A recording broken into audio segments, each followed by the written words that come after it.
Hi,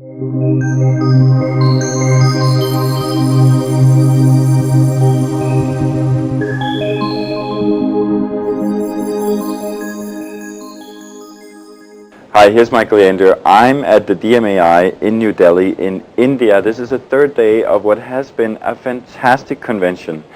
For me as a person, I think it's been fantastic because I've had the opportunity to meet a lot of really interesting people here this year. And I'm with one of these interesting people right now. His name is LK, and so without further ado, I'm going to ask him to introduce himself, and we're going to have an interesting conversation about marketing and e-commerce and such things. So LK, why don't you tell us who you are, what your background is? Well, good morning, and so fantastic to be here and with you, Michael. And just to introduce myself briefly, LK Gupta. And I've been working with Redbus.in. Redbus is I've been working here for the last 1 year, and it's a e-commerce company involved in selling bus tickets online. And the company pretty much pioneered the structured industry that we see nowadays for bus ticketing in India, and indeed probably one of a unique model in across the world actually. So it's been hugely successful. And I came in here to start and head up the marketing function.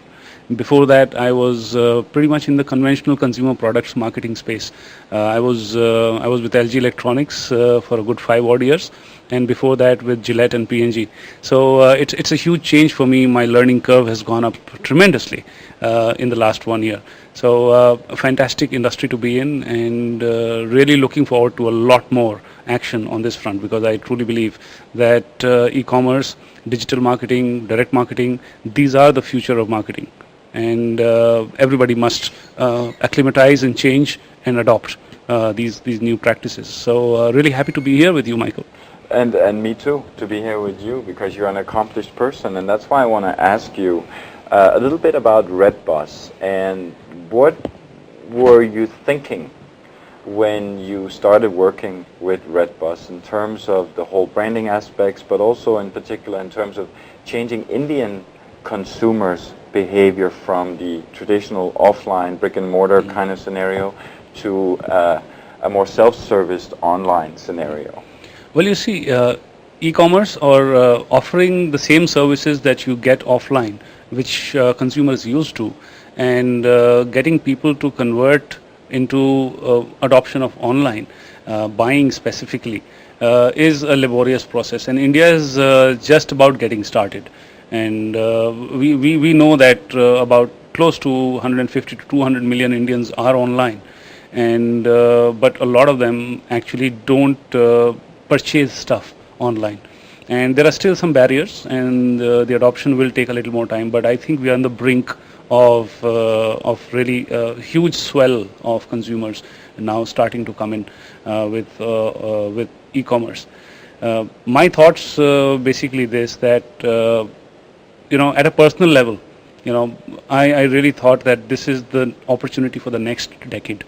Okay, and any marketer who really wants to stay relevant, okay, has to somewhere or the other adopt greater number and greater frequency or higher levels of practices to do with e-commerce and digital marketing at a very, very overall level.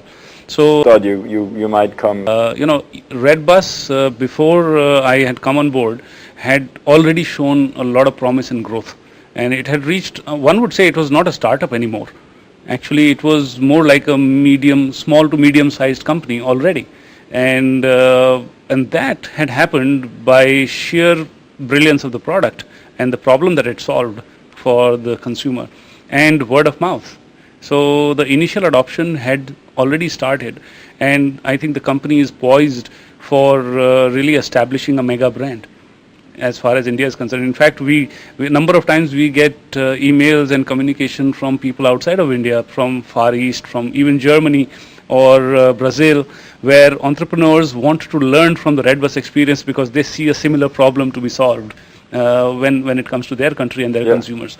So it is definitely poised to become a mega brand, and that was the time when it was required that marketing as a discipline should come in a structured fashion. into the company. Yeah. And that's what excited me, because you really have a chance to, before I've always worked for mega companies, really, P&G, Gillette, LG Electronics. So there are some things that are given, Yeah. right? The brand is a given, Yeah, and, yeah. overall structure of positioning, etc. So here was a chance that you start really a marketing practice and process and brand building from, not, I wouldn't say from scratch, but from a level where you can really build it from. Yeah. Okay, so that really excited me, and I think Redbus is well along the way now, because we've done a lot of things in the last 1 year, and we're going to do a lot more in the Yeah. coming years. So that's really exciting. So if you talk about the change in the consumer behavior and dealing with those barriers, how did social media play a role for Redbus in that respect? Well, you know what? The funny thing is that social was working for the brand even before we really started getting very active on social. So, like I said, even before marketing as a department came into the company, people were already recommending the brand. Okay, they were already talking about it, and especially in South India, where buses is pretty much a very established way of transport between cities and So states. south, would that be south of Mumbai or Yeah, south? that would be south of Mumbai, really. Yeah. So that would be the four states of South India, Yeah. and to some extent even Maharashtra, where Mumbai is. So social, without it being called social, was already playing a part. Okay. Because between peers and between people who have similar experiences, word of mouth was getting along. And mind you, that was without the company really doing much. Yeah. So in the last 1 year, I mean, when I came into the company, I saw there was a Facebook page for the company, for the brand, and there were already 500,000 people who Wow. were fans of the brand, and hardly any activation on social media at all. There was a Twitter handle which would sometimes, be used to maybe solve some queries and solutions given to people who had complaints. But besides these two, there was nothing. In fact, the folks at Redbus used to post maybe on Facebook once in a month, once in 2 months. And then we said, okay, so we've already got a good asset here. Yeah, So, that's for sure. so how about we activate it? Yeah. So we've basically built on that. So now we have close to 1 million fans on Facebook. So we took Wow. it from about 500,000 to 1 million. With a little bit of activation, you can do wonders, because people are there, they like you, Yeah. and they just want to see some action from you. They want to see some useful stuff coming their way. Okay, whether it is information, some level of engagement, contests, or promotions, new news, Yeah. all those kind of things. And so it really helped us along quite well in the last 12 months. But I must say that social was always alive. Whether Yeah. we called it Facebook or social, whatever we call it, it was already there. It was already there. So if we look at repeat business for a business like Redbus, how are you going about that? Are you trying to control that? Do you have programs in place for let's say nurturing and yeah? Yes. So repeat businesses has been actually one of the milestones. I would say it's been, because it has been adopted without a lot of marketing push.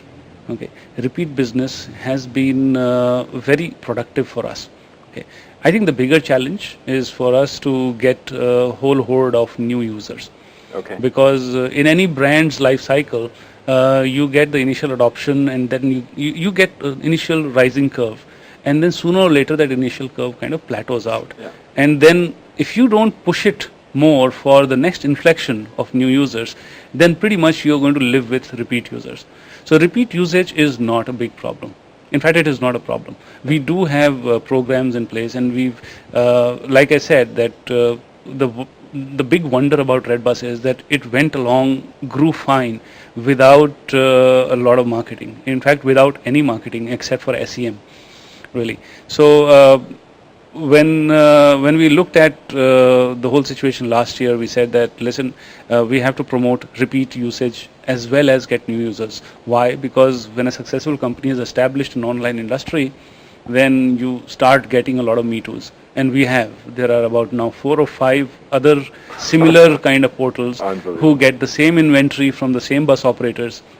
And they are also able to get some traction. Yeah, maybe they are 1/5 our size, 1/10 our size, but sooner or later they're going to start chipping away at some level of consumers that you have built up. Yeah. Right. So we said that retention and repeat purchase is going to be an important part.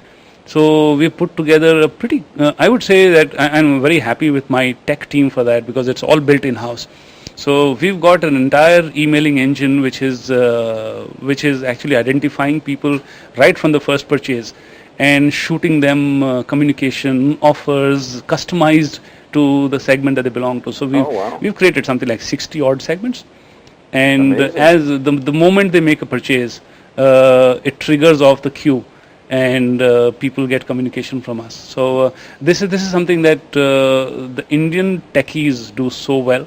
They just see, you just have to explain to them the marketing problem, and those guys are heroes. They just say, okay, can be done, and 15 days later you have an engine ready.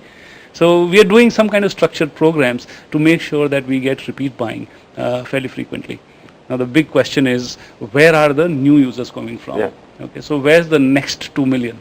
Yeah. Okay, and that's As the in bigger 2 challenge. million customers, you mean? That's right. Yeah, That's yeah. right. Yeah. And I think you just made a lot of friends when you said that the tech guys are heroes, and I actually happen to agree with that. I don't think they get enough credit for what they do in terms of marketing automation and so on. Yeah. But just a couple of more questions, and one thing is the acquisition.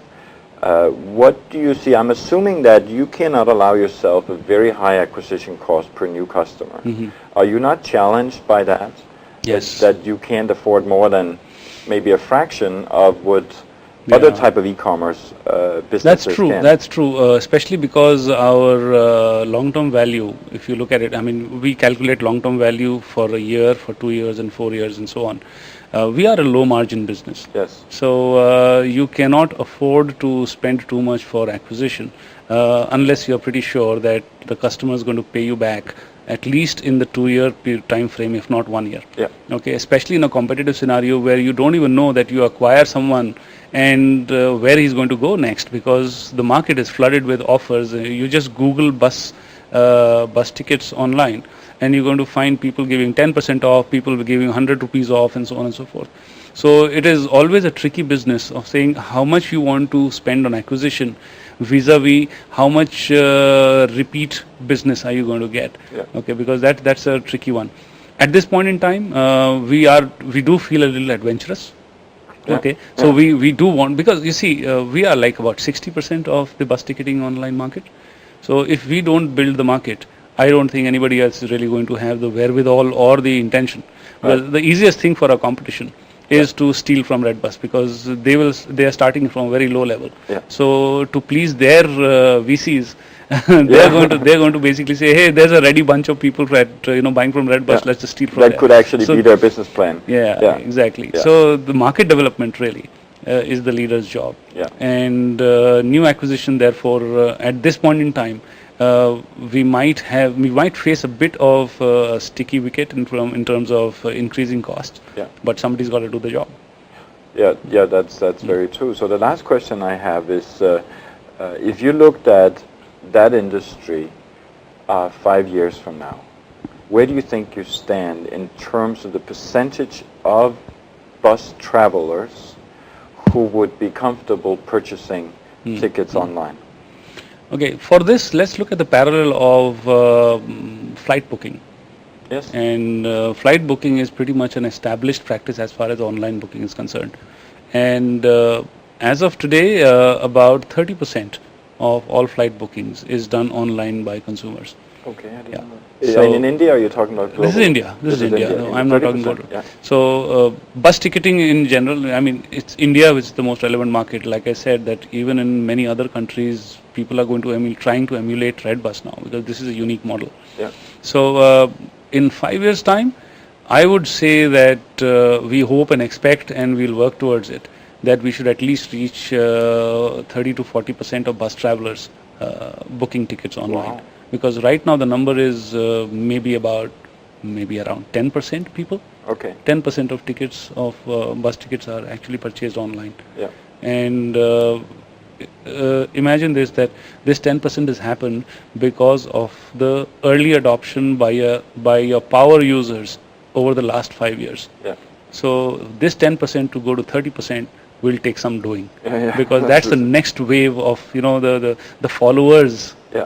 who are going to come in and adopt. So that's going to be a much more of a harder push. So we are hoping that in 5 years' time, 30 to 40%.